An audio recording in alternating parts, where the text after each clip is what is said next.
Amen. Please be seated.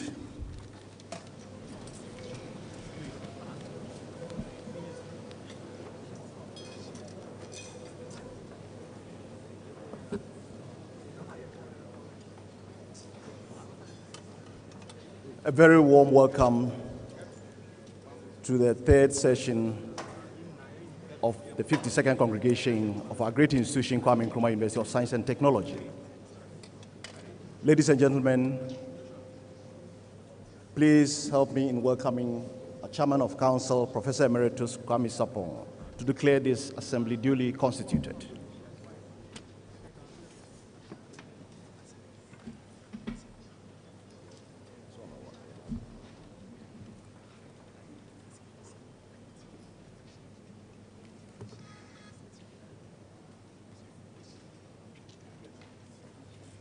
By the powers conferred on me as Chairman of the Governing Council of the Kwame Nkrumah University of Science and Technology, Kumasi, I, Professor Emeritus Kwame Sapong, declare this assembly duly constituted.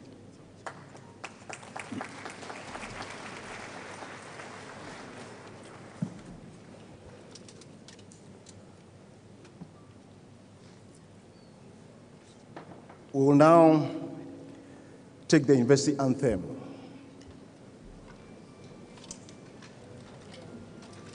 Please let us all rise.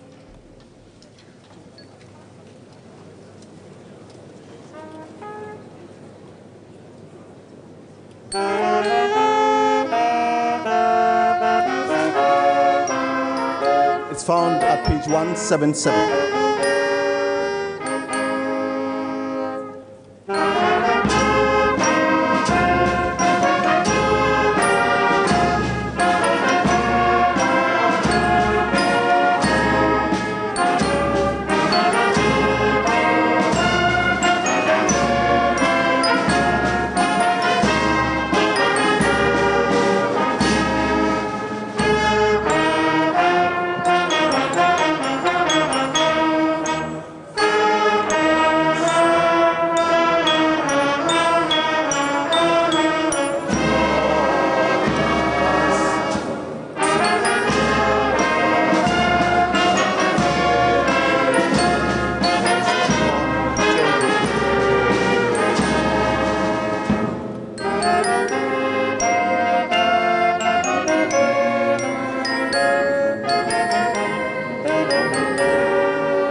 Please be seated.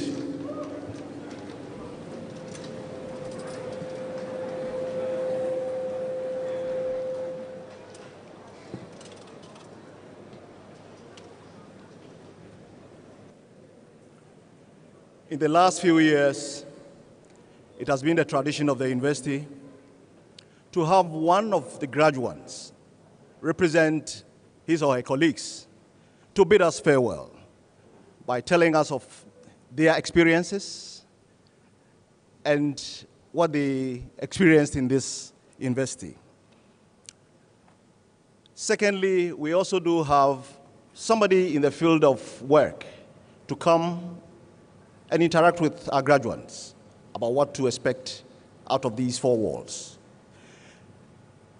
Chairman of Council, with your permission, I ask the college registrar to first of all introduce the valedictorian and thereafter also introduce the motivational speaker.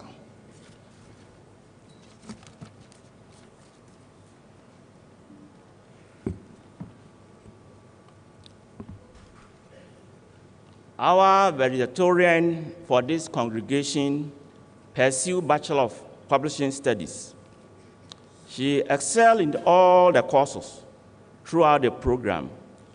She did not only have A's in all of them, but maintained a CWA of 80 throughout. She is graduating with CWA of 82.33.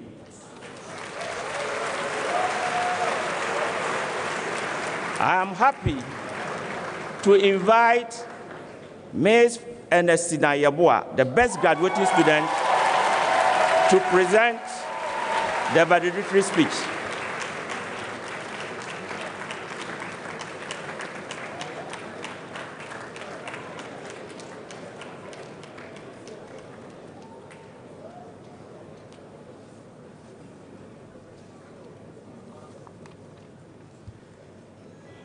Chairman of the University Council, Vice Chancellor, Pro-Vice Chancellor, Registrar, Provost, Deans, Directors, College Registrars, Heads of Department, Members of Convocation, Senior and Junior Staff, Members of the Press, distinguished invited guests, fellow graduates, ladies and gentlemen, good morning.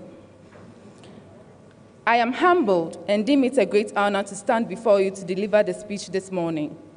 Graduation brings to mind our past experiences and the excitement for the future. It is the day that marks the end of the chapter we began 4 years ago, as well as the beginning of a new one in our lives. In September 2014, we entered KNUST so anxious to fill the pages of the new chapter we had opened. It is a chapter that has taken us 4 years to write. When we strolled on the streets of campus as freshers, this day seemed so far. I remember how anxious I felt. As a student, I thought 4 years was really a long time. I began to count how old I will be today. The years we have spent here will be unforgettable. As the months and years went by, we matured not only academically, but also spiritually and morally. There were days of tears, joy, anger, frustration, and desperation. To be candid, there is absolutely no way that any of us will ever forget the long, steady hours in our rooms, study rooms among others, in the bid to pass our exams. Neither can we forget the nights we had to spend in the studios, lecture halls, and in the non-residential halls in order to finish a project work or an assignment. How can we forget group works and projects? Amidst the arguments and petty quarrels with one another during group meetings, undertaking group projects has improved our collaborative skills and teamwork. In the course of the journey, there were days that some of us thought we could never make it to this day. But here we are, cladded in our robes and capes. We are overwhelmed with joy. Look at how far the Lord has brought us. The feeling of triumph we are experiencing today did not come without a cost. Of a truth, we are assembled here to celebrate because this day is so strenuous to arrive at. As I look around, I can sense a wave of emotions from everyone present. It is obvious that our lecturers, parents, and guardians are proud of us today. On behalf of my colleague graduates, I extend our heartfelt gratitude and appreciation to our parents and guardians. We thank you for supporting us financially and emotionally towards the achievement of our goals. We promise never to let you down. To our lecturers, we thank you for you have played an immense role in our success today, culminating in our graduation.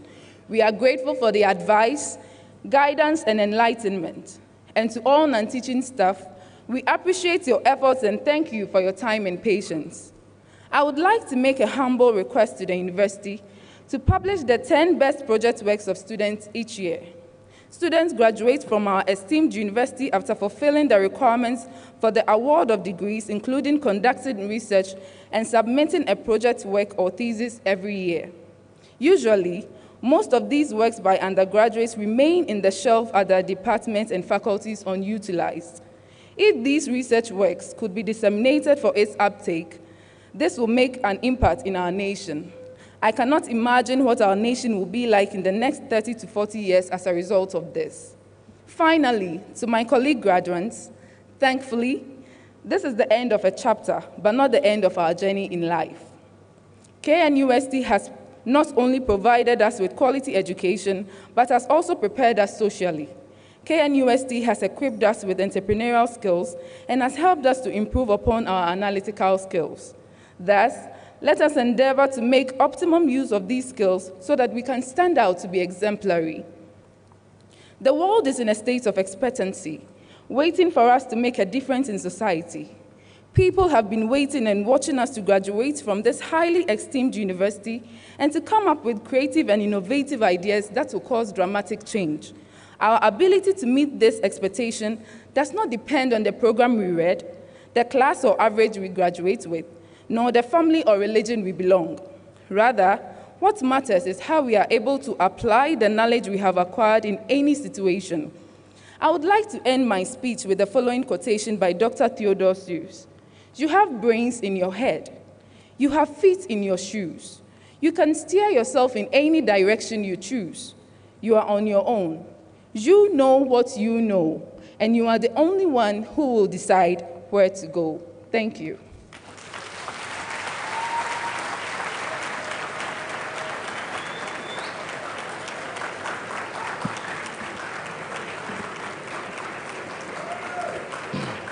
Well done, Ms. Ernestina Yaboa. It is now the turn of our motivational speaker to present his address. The person we have selected is an alumnus of this university and a renowned artist. He completed his first degree in fine art in 2010. After the first degree, he enrolled in a master's program in painting and sculpture, which he successfully completed in 2014. In spite of his preoccupation with practicing as an artist and his success in industry, he treasures academic excellence and is pursuing a PhD in fine art. His artworks cover Jew sacks, bacterial life, and other objects relating to the Second World War. His desire to upgrade his skills has given him international exposure and has benefited from residencies or professional development programs in the UK, Denmark, and Germany. He has taken several projects and exhibitions locally and internationally, including exhibitions in Belgium, Italy, Germany, Ireland, and London. He has also had group exhibitions in countries such as Greece, Ukraine, Sweden, and USA. He has featured in the Venice Biennale, which is an international art exhibition, and has a number of publications, including Exchanger and Out of Bounds. Some of his works have been published in The Documenta, a highly rated book. I'm now pleased to invite Mr. Ibrahim Mahama, our motivational speaker, to present his address.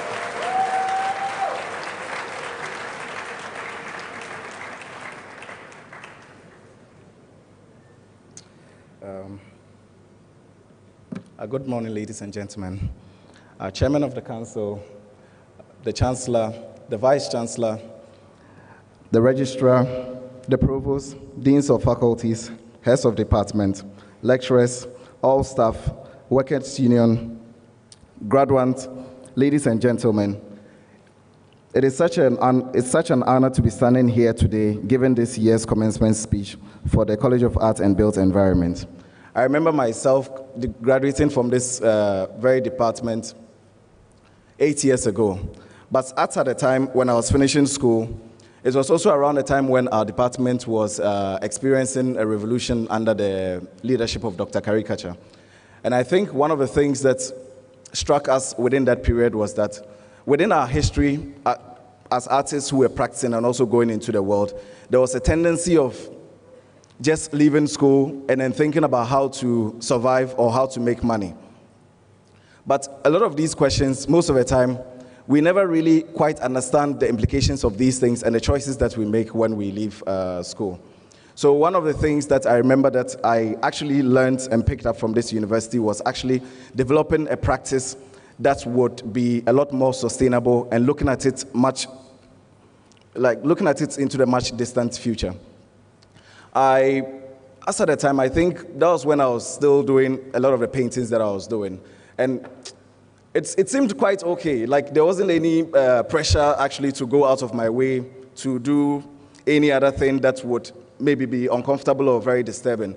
But I think during the MFA period, when I was doing my master's, that's when I actually decided that it was time to step out of what I was already doing and to relook and rethink about the ideas that I was exploring. So then I started actually engaging in doing experiments here and there. And the work that you see actually enveloping the building, which is made out of the jute sacks, was one of the ideas and experiments which I started working with. And I think that we can all agree that it looks very strange, but those were some of the questions that I asked myself in the beginning. There were certain fundamental questions that I asked myself. What is the essence of the work that I'm doing? And what's the significance of it in terms of how it can contribute towards the field and the work and the practice itself? Because we're all of us sitting here are either from architecture, art, publishing, and other spaces. But what we have to realize is that at the end of the day, we are all working towards a common goal. Because when you're building as an architect, you also have to think about the artists. The building technologist also has to think about the scientists. And also, we also have to think about the significance of what we build and the contribution of it to society, and also how it contributes meaningfully to life itself. So the jute sacks, actually, I started collecting them from market spaces in Accra, Kumasi, Tamale, and other places. And you know Ghanaians how superstitious we can be, particularly when you're collecting something that seems so personal, but at the end of the day, something that somehow contains the life and memory of people. Because there are a lot of very strong conditions within this country that we've inherited over the past years since our independence. And there are a lot of infrastructures also that came with it, particularly during the time of, in the late 50s and then early 60s. In the field of architecture, we also have the silos and other buildings which were started by Dr. Kwame Nkrumah, which were meant for the storage of food, the cocoa beans, which were never actually completed. And a lot of these things were some of the interests that I started developing. Because at the end of the day, you might ask yourself, what's the point of it? Who is going to patronize it? Or how is it going to actually help your growth as an artist or as an architect or something? But I think it's really important, because the moment we begin to ask ourselves those fundamental questions and look very closely at things, I think that's when actually the world begins to make a lot more sense. Because we can all agree here that the world is not really a pretty place as we think it is. It's quite messy. So in dealing with it, we also have to deal with the realities of it and all the antagonisms, all the fictions that comes along with it, the humor. Sometimes there are very dark humors and all that. So I thought that it would actually be good actually dealing with these objects that are very much used within society. But at the end of the day, because of the use and the wears and all that, it's almost possible to somehow ignore it. But I think at the point when the object is used to a certain degree, when it's almost falling apart, that's when actually we can see history and we can see the significance of society and also all of its crisis and trauma and everything within it. In terms of working as an artist, it's been quite an interesting journey. When I started working actually professionally as an artist 5 years ago, it wasn't very easy, I must be honest with you. I remember when I was in undergrad, there were very difficult days when we used to spend every money that we had on doing project works, trying to strive to come up with ideas that could somehow not just impress ourselves, but also our colleagues and also our lecturers alike, who were very supportive. We spent every dime of whatever we had to do it, not aiming that when we finished school immediately we're going to make money, but we were going to at least do something that was going to open up the field in which we were for other people to also benefit, not just benefit from it, but also have the sense of courage to be able to take a step within what they do. Because sometimes maybe you might have an idea as an architect to do something, but it doesn't seem promising, because at the end of the day, you ask yourself, who is going to patronize this thing? Because it doesn't seem like something that is viable. It doesn't conform to the rules and laws, but I think it's important. The moment you have an idea which is non-conformist, I think that's when you should be excited, because, and also an idea which seems a bit disturbing and out of place, most of the time, it means that there is something really striking about it, and also there might be a greater contribution that it might bring to the field in the future. I don't want to talk much about financial rewards, particularly in relation to our field. There are many different forms of practitioners in what they do, and what I've always somehow asked myself is that, what do I want to do personally? Because sometimes there are people who want to practice just to make a living, but there are also other people who want to practice to contribute to the field itself and also to open up the possible views on humanity and all that. And we've had architects who have collaborated with artists. An example is David Ajayi collaborating with a British artist, Chris Ofili, in doing a project at the Tate Modern, at the Venice Biennale, and also the responsibilities that comes along with the field. Sometimes we also think that, oh, as artists or as architects, we are just there to create. But no, particularly when it comes to issues regarding labor conditions and then also the societies in which we create what we create for. All these things are very important. We have to take responsibilities for these things. When you are thinking about creating a work of art, a piece of building, I think it's very, very, very important to think about the collaborative effort between yourself as a practitioner and how that somehow connects to other people within the field, or even people who are not within the field. What prevents an architect from collaborating with an agriculturalist or a scientist or an artist actually to create something which actually transforms humanity or gives us a very different position? Some of the recent works that I have done, though most of them, for instance, this one, which was at the Saatchi Gallery, most of them were not really done towards financial gain or anything. But it's somehow, because of the effort and also the selflessness in the way that we thought about the work in the creation of the community and all that, it actually gave a lot of value to the work. So today I might say that a piece of work of mine could sell for more than $450,000 at the age of 30 years. Sometimes it doesn't seem very bad, but at the end of the day, you also ask yourself, what's the point of the work itself, you know? And a lot of these things have been unprecedented for many years, because for a long time, we were actually excluded from the global discussions when it came to these things. Huge exhibitions, projects, residencies, and all that. But I think it's very important that as we create, we shouldn't just create for ourselves, but we should create for the world. And we should think that when we are making this, whatever work that we are doing, prosperity is going to look at the work, and then also somehow the work is going to transform us and then also the generations which are yet to come. So at least not just Ghana, but Africa itself, as we once hoped and promised that it was going to be something, can open up and be much more than we think. Finally, I think that a lot has happened in history actually to afford us this moment. There's never actually been any time in history with this technological advancement and all the communications that we have. So I think that we have to do the best with what there is today, and then hopefully it will lead us towards a certain new age of enlightenment. Thank you very much.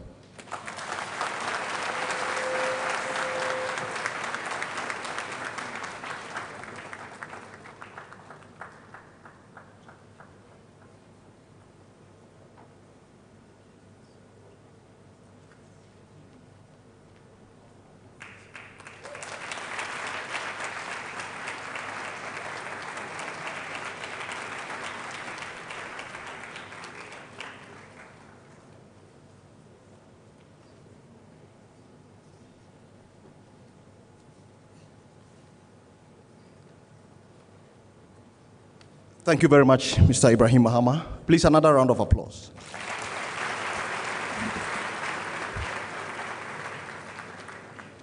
I think there is something possibly he left out, which I read about him, that the proceeds of what he does goes to help charity. Please, let's give him another round of applause.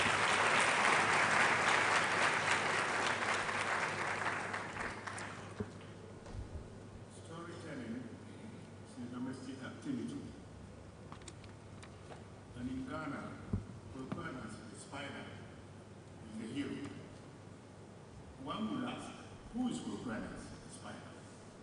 And why should so many stories be told about him? According to the late Dr. Sadadit, in their play, The Marriage of Anansi, she says this. Anansi appears to represent the kind of everyman, artistically exaggerated and distorted to serve society as a medium for self-examination. He has a penetrating awareness of the nature and psychology of human beings and animals. He's made to mirror in his behavior fundamental human passions as revealed in contemporary situations. Significantly, laughter is the new social response to Anansi's character. Anansi's wealth is a sarcastic expression for successes and triumphs which are not likely to last. Indeed, most of Anansi's successes are doubtful and temporary, but constantly overreaching himself. He reads his schemes and ends up impoverished. Legend has it, Anansi once decided to collect all aspects of wisdom, placed in a pot, climb a tall tree and hide it. He placed the pot in front of him. This made climbing very difficult. So his own son, Okunti, through his father's suggestion, Papa, I think there has been a series of missions in your thinking. If you place the pot at your back, you will climb easy. Anansi realized that all his efforts had been in vain. So in anger and frustration, he dropped the pot. He hit the ground, broke into pieces, and wisdom spread all over. So no nation, no people can claim monopoly of wisdom. I want to check in what Ceremonial once said. Knowledge is not wisdom. Wisdom can come only from the interplay of science with society, from the evolution of ethics, morality, and law. And I repeat, and law to govern the actions of all men. Kwaku Dosu, Infante Apadaka. Kwaku Dosu, Kwaku Dosu,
Thank you very much, Jakonimo.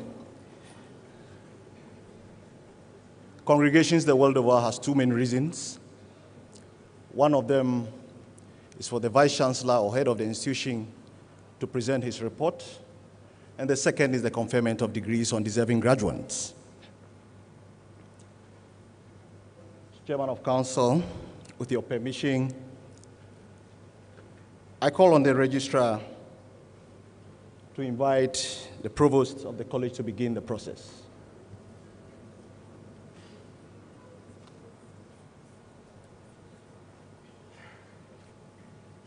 Yeah. We'll have the first, which is the report by the Vice-Chancellor. Chairman of Council, with your permission, I call on the Vice-Chancellor to present his address. The Provost of the college to present his address.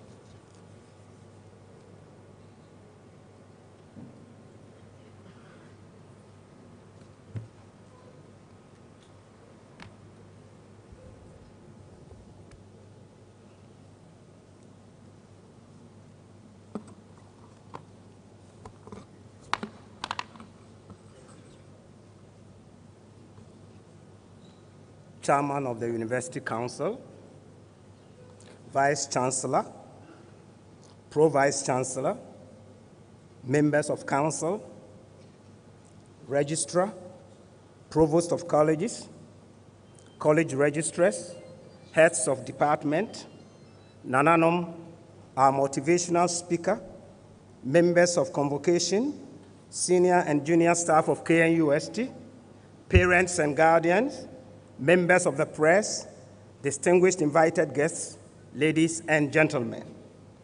On behalf of the management of the university, the College of Art and Built Environment, and the graduating class of 2018, I welcome you all to the 52nd Congregation Ceremony of the university. We have gathered here today to present a report of the 2017-2018 academic year and reward the 2018 batch of students for their discipline, dedication, and hard work with esteemed certificates, which is a license for their professional practice. I therefore take this opportunity to congratulate all graduates for this noble achievement. Chairman of Council, allow me to use this opportunity to say a few words about our college. The College of Art and Built Environment comprises 2 faculties and 1 research center. These are Faculty of Art, Faculty of Built Environment, and Center for Settlement Studies. Chairman of Council, to meet the needs of both our students and future employers, employability is central to our programs, and in preparing our students to meet the challenges of industry, we have designed our programs to address the issue of unemployment through skills acquisition training to support manpower development and aid graduates to set up their own businesses in real estate, construction, jewelry, ceramics, furniture, sculpture, metalsmithing, textiles and fashion technology, and photography, among others. Other graduates are also trained to employ other unemployed youth in our country. Statistics of graduating class. At this ceremony, the college is graduating 65 postgraduates and 848 undergraduate students from the Faculty of Art and the Faculty of Built Environment. Out of the undergraduate number, 649 are males and 199 are females, detailed as follows. 119 students had first class, constituting 12.85%. 523 students had second class upper, constituting 61.67%. 205 students had second class lower, constituting 24.17%, and 11 students had passed, constituting 1.2% of the total number of graduating students. Chairman of Council, in order to meet the broad expectation of industry and academia, the college has been developing its human resource capacity by organizing and supporting staff to attend conferences and workshops. In the year under review, the college organized an international conference on the theme, Sustainable Development Goals in Africa, the Role of Indigenous Design Concepts, from the 11th to 13th of September 2017. The purpose of the conference was to provide the needed information to develop indigenous design concepts and sustainable development in Africa. Also, a workshop to train administrative assistants to expose them to modern trends and concepts in office administration to make them efficient and ultimately effective in their various offices was organized on 30th April 2018. The Department of Land Economy, in collaboration with Atlant Partners, a consortium of 5 European universities, also hosted a refresher course in land consolidation and land administration for professionals and practitioners in land governance and administration, and also a workshop on research development for academia from 4th to 8th June 2018. Chairman of Council, I am glad to report that enhanced research activities in our college resulted in 274 publications in journals and conference proceedings in the year under review, also yielding the following promotions: 1 full professor, 8 associate professors, 20 senior lecturers, and 1 lecturer. It is also worthy to mention that other applications for promotion are still pending in the main administration for consideration. These promotions have enriched the college's human resource capacity for effective teaching and research activities and have strengthened the position of the college among sister colleges. Several lecturers have also been employed for various departments in the college in the academic year under review. Chairman of Council, the College Students Association, KABISA, and its president, Mr. Caleb Debra, received awards for various Best Student for overall Best Student Association and Best Student Leader, respectively, in the university during the KNUST-TEK Excellence Award. And on this note, may I humbly ask Mr. Caleb Debra to stand for our acknowledgement. Thank you. The college parliamentarian also won the Best Female Parliamentarian in the KNUST SRC Council. And may I also see the parliamentarian, the female parliamentarians here? Okay. Yeah. Continuous efforts have been made to engage with our students by listening and responding to their concerns. And I'm encouraged that we have made significant progress, not only by maintaining, but improving our position in the eyes of those who matter most, our students. Infrastructure development. Chairman of Council, distinguished ladies and gentlemen, our college buildings have now taken a facelift. The college administrative block and the Faculty of Built Environment buildings have been renovated to provide congenial atmosphere for teaching and learning. Painting and renovation of the Faculty of Art new buildings are currently ongoing. The construction of our new 9-story college building complex has commenced, and the contractor, ASIP Limited, is fervently on site. These projects are funded from internally generated funds, and support is humbly sought from industry, alumni, and other benefactors. It is our hope that when completed, the buildings would provide enough space for both undergraduate and graduate students and office accommodation for our lecturers. It is also noteworthy that staff and students' washrooms in the college have also been refurbished and equipped with access control systems to ward off intruders.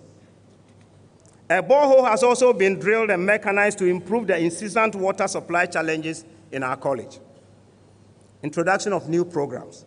Ladies and gentlemen, the college and academic boards have considered and approved the following new demand-driven programs to start in the upcoming academic year: BSc Jewelry and Metal Smithing Technology, BSc Ceramic Design and Technology, BSc Fashion Design, BSc Textile Design Technology, MSc Facilities Management, and MSc Transportation Planning.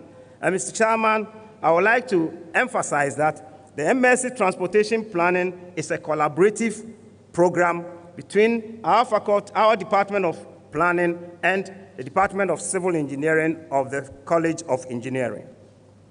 It is also worthy to note that the Department of Building Technology has now been renamed as the Department of Construction Technology and Management to reflect the programs currently run by the department, and the change takes effect from 1st August 2018. Impact of the college on the community. Distinguished ladies and gentlemen, staff of the college continue to be of service to the local, national, and international communities in diverse ways.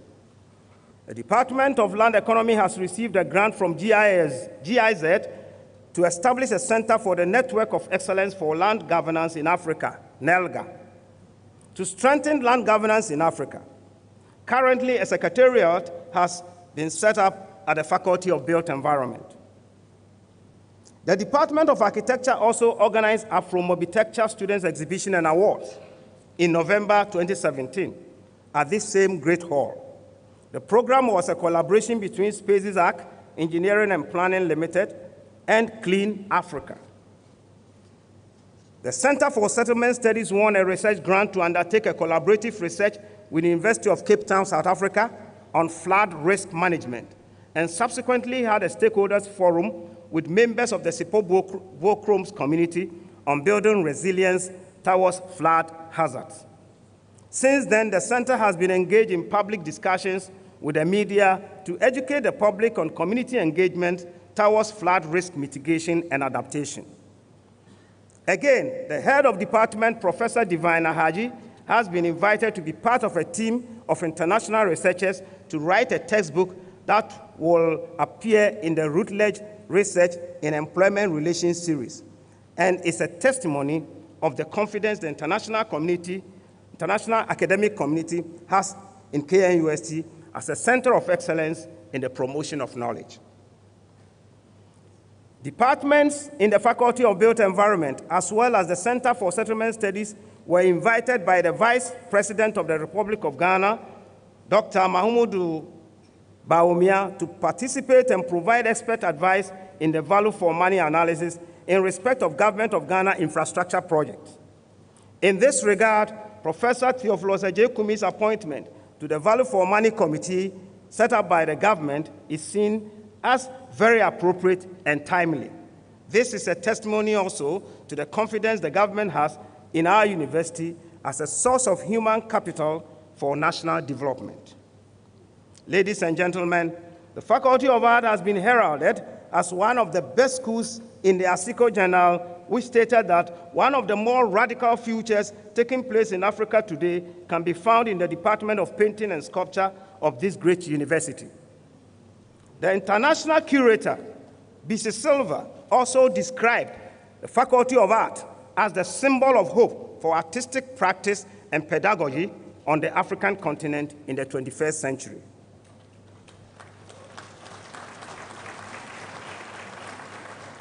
The Department of Painting and Sculpture, again, has supervised the installation of historical monuments on campus. The statues of Pajo, Arthur Hercules, Ratnadura Joseph, the first sports director and hall warden of KNUST, sculptured by Benjamin Odame Yebua, was mounted by the staff of the department. The statue was unveiled by the Asantehene Otumfuo Osei Tutu II on 23rd May 2018. As we entered the Great Hall today, some of us were marveling at what was covering this building. I am proud to announce that the Great Hall has been draped for the purpose of this congregation ceremony by one of our very own students who just spoke to us.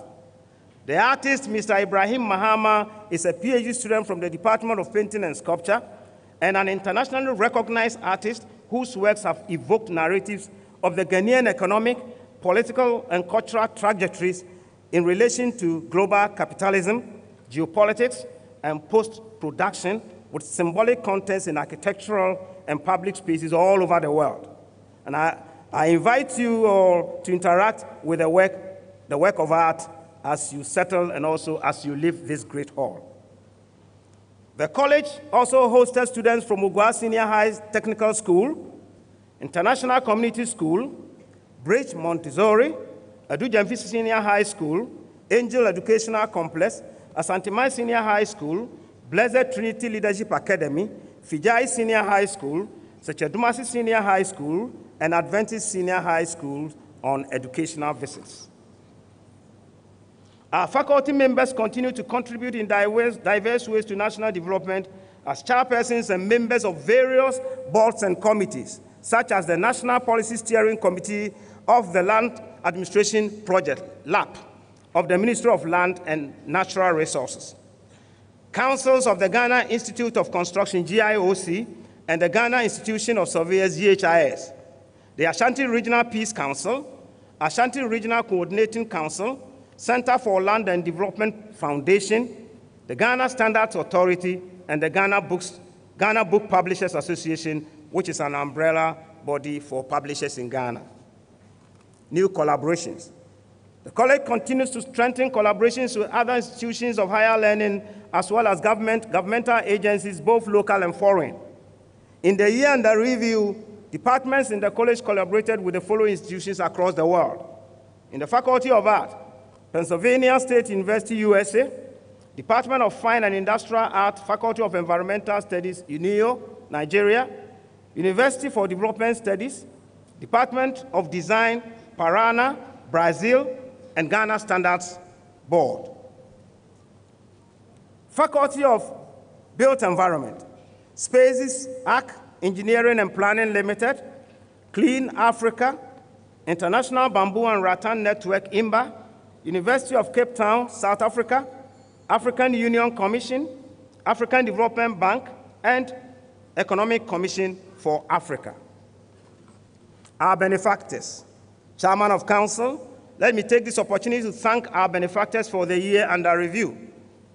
Our appreciation goes to the African Union Commission, the African Development Bank, and the European and the Economic Commission for Africa, which constitute NELGA, for anchoring a program for training and research to enhance capacity and skills in support of land policy development and implementation. Our appreciation also goes to Professor El Anati and Mr. Bernard Akoe-Jackson, alumni of the Department of Painting and Sculpture, for their immense effort in assisting the department with books. Professor El Anati has donated over 4,000 books to facilitate teaching and learning in the college and in the university. Special thanks further go to Mr. Ibrahim Mahama for donating 10 flat-screen TV monitors and 5 projectors to aid exhibitions and lectures in the faculty. Mr. Mahama has since 2015 been funding the full scholarship award for 8 MFA students in the Faculty of Art.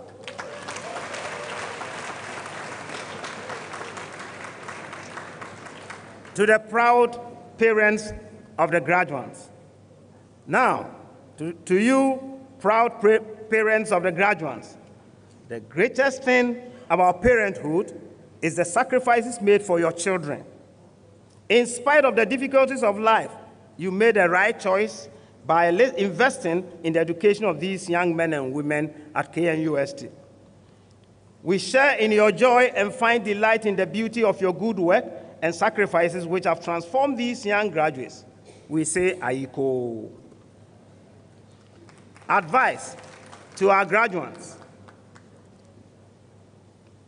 Through your education here at KNUST, you have had the unique opportunity to develop and test your values and attitudes in an attempt to extend your capabilities.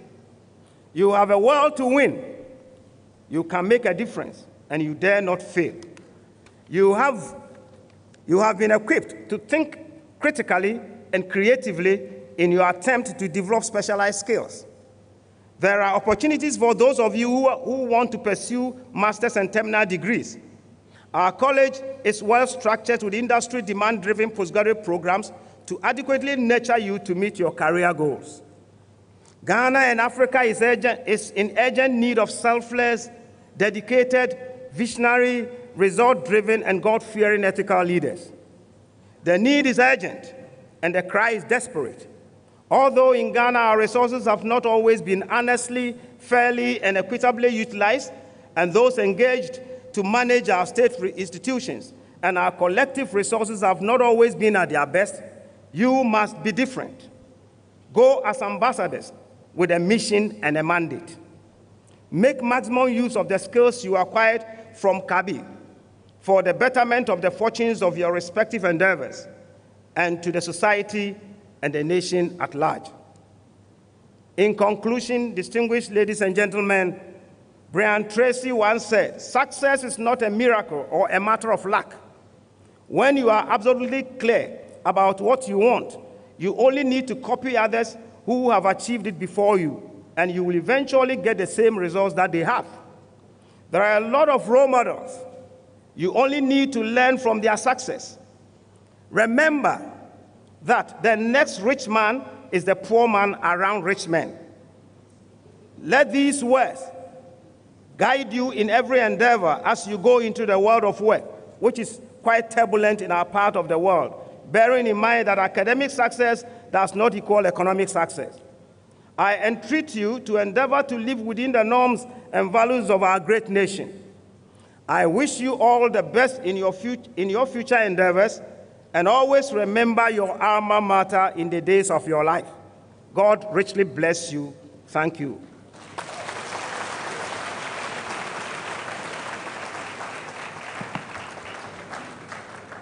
Thank you very much, Provost of the College. Please let us all rise and sing the song titled Gaudiamus.